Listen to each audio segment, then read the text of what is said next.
નમસ્કાર વિદ્યાર્થી મિત્રો, ધરમ્સ એજ્યુકેર માં આપ સર્વેનું હાર્દિક સ્વાગત કરું છું। આજે આપણે સ્ટાન્ડર્ડ 7 યુનિટ 1 અને એક્ટિવિટી 9 વિશે વાત કરીશું। નીચે ડોક્ટર સ્મિતા અને મનોજભાઈ સરપંચના એક દિવસના કાર્યની માહિતી આપી છે તે વાંચો તેમજ આપેલા ઉદાહરણની સમજ પ્રાપ્ત કરીને ખાલી જગ્યા પૂરો। તો સૌથી પહેલા આપણે ડોક્ટર સ્મિતા અને મનોજભાઈ કે જે સરપંચ છે તેમના કાર્યો જોઈ લઈએ। તો પહેલું કાર્ય જો હોઇસ્ટેડ ફ્લેગ એટ હાઈસ્કૂલ, એટલે કે ડોક્ટર સ્મિતાએ હાઈસ્કૂલમાં ઝંડો ફરકાવ્યો હતો। તો મનોજભાઈએ શું કર્યું? હોઇસ્ટેડ ફ્લેગ એટ પ્રાઇમરી સ્કૂલ, એટલે કે મનોજભાઈએ પ્રાઇમરી સ્કૂલમાં ઝંડો ફરકાવ્યો હતો। તો ડોક્ટર સ્મિતાએ બીજું કાર્ય શું કર્યું? તો કે ડિલિવર્ડ એ લેક્ચર, એટલે કે ભાષણ આપ્યું હતું। તો મનોજભાઈએ શું કર્યું? ડિસ્ટ્રીબ્યુટેડ સ્વીટ્સ, એટલે કે મીઠાઈઓ વહેંચી હતી। હવે ડોક્ટર સ્મિતાનું આપણે ત્રીજું કાર્ય જોઈએ તો ઓપરેટેડ અપોન ધ પેશન્ટ, એટલે કે દર્દીનું ઓપરેશન કર્યું હતું। કારણ કે ડોક્ટર સ્મિતા એ વ્યવસાય ડોક્ટર હતા એટલા માટે તેમણે દર્દીનું ઓપરેશન કર્યું હતું। તો મનોજભાઈએ શું કર્યું? તો ઇનોગ્રેટેડ એ ડેરી, એટલે કે ગામમાં એક ડેરીનું ઉદ્ઘાટન કર્યું હતું। Number 4 spend an hour with differently abled children, એટલે કે જે દિવ્યાંગ બાળકો છે તેમની સાથે ડોક્ટર સ્મિતાએ 1 કલાકનો સમય પસાર કર્યો હતો। તો હવે મનોજભાઈએ શું કર્યું તે જોઈએ। તો મનોજભાઈએ talked with the head teacher about the school progress, એટલે કે તેમણે શાળાના મુખ્ય શિક્ષક સાથે સ્કૂલના વિકાસ વિશે વાતો કરી હતી। આ થયા બંનેના કાર્યો। હવે આપણે ઉદાહરણ જોઈએ છે અને ઉદાહરણના આધારે આપણે ખાલી જગ્યાની પૂર્તિ કરીશું। તો ચાલો હવે જોઈએ ઉદાહરણ કે doctor Smita hoisted the flag at the high school, એટલે કે ડોક્ટર સ્મિતાએ હાઈસ્કૂલમાં ઝંડો ફરકાવ્યો હતો। બરોબર છે? હવે તમે જોઈ શકો છો કે હોઇસ્ટેડ, હવે આપણે આ વાક્યને પ્રશ્ન વાક્ય બનાવવાનું છે। બરોબર છે? તો આપણે ડીડ નો ઉપયોગ કરીશું। જો ડીડ નો ઉપયોગ કરવામાં આવે તો જે હોઇસ્ટેડ છે આ ભૂતકાળનું રૂપ છે, તેના મૂળ રૂપ એટલે કે હોઇસ્ટ નો ઉપયોગ કરવો પડે। તો હવે તમે જુઓ પ્રશ્ન કઈ રીતે બને છે કે ડીડ છે એ વાક્યની શરૂઆતમાં આવશે, પછી કર્તા ડોક્ટર સ્મિતા। હવે હોઇસ્ટેડ છે એ ભૂતકાળ રૂપ છે પણ ડીડ નો ઉપયોગ આપણે કર્યો છે પ્રશ્ન વાક્યમાં, એટલે હોઇસ્ટેડ નું શું થઈ ગયું? તો હોઇસ્ટ, એટલે કે ઈડી નીકળી ગયું। બરોબર છે? તો ડીડ ડોક્ટર સ્મિતા હોઇસ્ટ, બાકી જેમ છે એમનું એમ the flag at the high school. એટલે આ પ્રશ્નનો એવું કહેવાનું થાય છે કે શું ડોક્ટર સ્મિતાએ હાઈસ્કૂલમાં ઝંડો ફરકાવ્યો હતો? તો આપણે ડોક્ટર સ્મિતાના કાર્યો જોયા, એમાં શું હતું? તો કે જોયું કે ડોક્ટર સ્મિતાએ હાઈસ્કૂલમાં ઝંડો ફરકાવ્યો હતો। તો અહીં પ્રશ્ન પૂછ્યો કે શું ડોક્ટર સ્મિતાએ હાઈસ્કૂલમાં ઝંડો ફરકાવ્યો હતો? તો શું જવાબ આવશે? યસ, એટલે કે હા। ડોક્ટર સ્મિતા છે સ્ત્રી છે, નારી છે, એટલા માટે શેનો પ્રયોગ કરી છે? સી, અને ડીડ નું ડીડ। તો જવાબ આવશે યસ, સી ડીડ। તો આ રીતે આપણે સરળતાથી ઉદાહરણ સમજી શકીએ। એના આધારે આપણે હવે આગળના વાક્યો જોઈએ। તો જો મનોજભાઈ ડિસ્ટ્રીબ્યુટેડ સ્વીટ્સ, આ ડિસ્ટ્રીબ્યુટેડ છે એ ભૂતકાળનું રૂપ છે, એનું મૂળ રૂપ શું? ડિસ્ટ્રીબ્યુટ, ભૂતકાળનું રૂપ ડિસ્ટ્રીબ્યુટેડ, એટલે કે ડી લાગેલું છે। હવે આપણે ડીડ નો ઉપયોગ કરો કારણ કે પ્રશ્ન વાક્ય બનાવવાનું છે। તો પ્રશ્ન વાક્ય બનાવી એટલે શરૂઆતમાં શું મૂકવાનું? ડીડ। તો જુઓ તમે ડીડ, બરોબર છે? ડીડ અહીંયા મનોજભાઈની જગ્યાએ શું કરી નાખ્યું? ડોક્ટર સ્મિતાનું નામ લખી નાખ્યું। તો ડીડ ડોક્ટર સ્મિતા ડિસ્ટ્રીબ્યુટ, જો ડિસ્ટ્રીબ્યુટેડ નહીં હો, કારણ કે ડીડ આવી ગયું છે એટલે અહીંથી ડી નીકળી ગયો છે।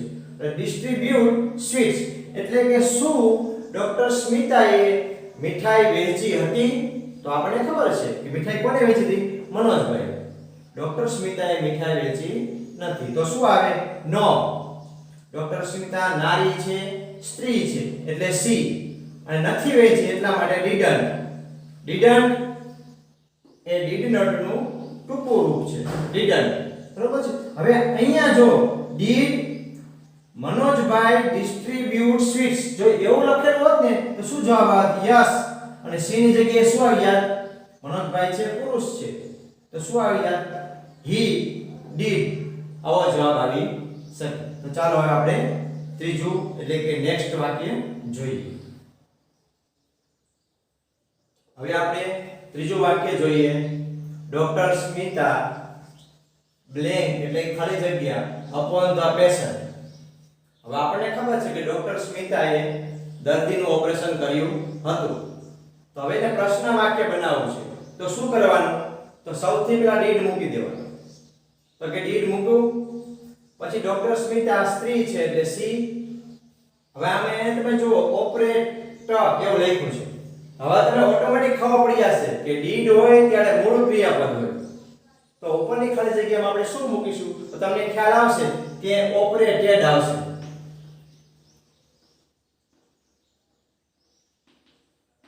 કારણ કે આ ભૂતકાળનું રૂપ છે. ડીડ આવે એટલે મૂળ રૂપ આવી જાય. અહીંયા આટલા ફેરફાર આપણે આવે છે. આ તમારે સમજવાનું રહેશે. બરોબર છે. હવે જુઓ કે આનો જવાબ શું આવશે? તો શું ડોક્ટર સ્મિતાએ દર્દીનું ઓપરેશન કર્યું હતું? તો અહીંયા ખાલી જગ્યા છે તો તમે શું મૂકી શકો? કાં યસ કાં નો. પણ આપણને ખબર છે કે હા ઉપર લખ્યું છે કે ડોક્ટર સ્મિતાએ દર્દીનું ઓપરેશન કર્યું હતું. તો વાક્ય પણ ઈ જ છે. શું ડોક્ટર સ્મિતાએ સી એટલે ડોક્ટર સ્મિતાએ દર્દીનું ઓપરેશન કર્યું હતું. તો આપણે શું કરશું? યસ. એટલે આ રીતે આપણે ત્રીજી ખાલી જગ્યા છે પૂર્ણ કરી શકશું. હવે ચોથી ખાલી જગ્યા જુઓ. Doctor Smita spent an hour with differently abled children. આ સત્ય છે કે ડોક્ટર સ્મિતાએ દિવ્યાંગ બાળકો સાથે 1 કલાકનો સમય પસાર કર્યો હતો. હવે એ તમે ખાલી જગ્યા જુઓ. આપણે પહેલી તો ખબર જ છે કે પ્રશ્ન વાક્ય બનાવી તો શું કરવાનું હોય? તો સૌથી પહેલા ડીડ મૂકી દેવાનું. હવે અહીંયા લખ્યું છે મનોજભાઈ, આ વાત કરી ડોક્ટર સ્મિતાની. બરોબર છે. હવે અહીંયા લખ્યું સ્પેન્ટ તો એ ભૂતકાળનું રૂપ છે. પણ આ ડીડ આવી ગયું એટલે મૂળ રૂપ મૂકશું તો મૂળ રૂપ શું આવે? તો કે સ્પેન્ડ. બરોબર છે. તો did Manojbhai spend an hour with the differently abled children. એટલે કે શું મનોજભાઈએ દિવ્યાંગ બાળકો સાથે 1 કલાકનો સમય પસાર કર્યો હતો? હવે તમારે જવાબ લખવાનો છે. વાત કોની? ડોક્ટર સ્મિતાની હતી. અહીંયા વાત આવી મનોજભાઈની. તો અહીંયા પ્રશ્ન પૂછ્યો કે શું મનોજભાઈએ દિવ્યાંગ બાળકો સાથે 1 કલાકનો સમય પસાર કર્યો હતો? તો આપણે શું કરી શકીએ? આપણે ખબર છે કે મનોજભાઈએ નતો પસાર કર્યો, ડોક્ટર સ્મિતાએ. તો જવાબ શું આવશે? નો. પેલું તો નો મૂકી દેવાનું. પછી મનોજભાઈ છે પુરુષ પાત્ર છે એટલે શું મૂકશું? હી. અને પસાર કર્યો નહોતો એટલે શું મૂકવાનું? Did not. ડીડ નોટ નું ટૂંકું રૂપ એટલે ડીડન્ટ. આ રીતે એનું આવશે. બરોબર છે. તો ચાલો હવે પાંચમું જોઈએ. મનોજભાઈ blank a dairy in the village. હવે તમને ખબર છે મનોજભાઈ શું કર્યું? અથવા ના ખબર પડે તો બીજું વાક્ય જોઈ લેવાનું. તો ડીડ મનોજભાઈ inaugurated a shop in the village. એટલે કે શું મનોજભાઈએ ગામમાં દુકાનનું ઉદ્ઘાટન કર્યું હતું?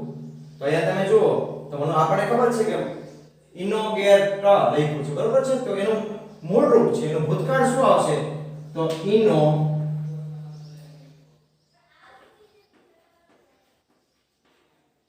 ઇનોગેટેડ.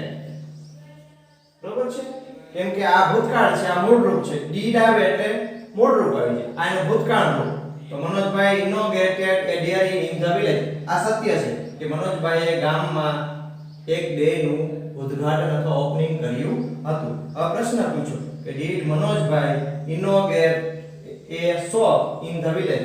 એટલે કે શું મનોજભાઈએ ગામમાં એક દુકાનનું ઓપનિંગ કર્યું હતું? તમે સમજી શકશો તો તમારો જવાબ હશે યસ હશે કે નો? હા, શું હશે? નો. મનોજભાઈ છે પુરુષ પાત્ર છે એટલે હી અને ડીડન્ટ. બરોબર છે. આ રીતે આપણે કરી શકશું. હવે આપણે છઠ્ઠું અને સાતમી ખાલી જગ્યા જોઈએ. છઠ્ઠી ખાલી જગ્યા Manojbhai talked with the head teacher about the school progress. આ એકદમ ટ્રુ છે કે મનોજભાઈએ શાળાના મુખ્ય શિક્ષક સાથે સ્કૂલના વિકાસ અંગે વાતો કરી હતી. હવે આપણે શું કરી શકીએ? તો સૌથી પહેલા આપણે પ્રશ્ન વાક્ય છે એનો આપણે ખ્યાલ હોવો જોઈએ. અને પ્રશ્ન વાક્ય હોય તો આપણે સૌથી પહેલા શું મૂકવાનું રહેશે? તો કે ડીડ. બરોબર છે. હવે કર્તા કોણ છે? તો કે મનોજભાઈ. તો આપણે મનોજભાઈ મૂકશું.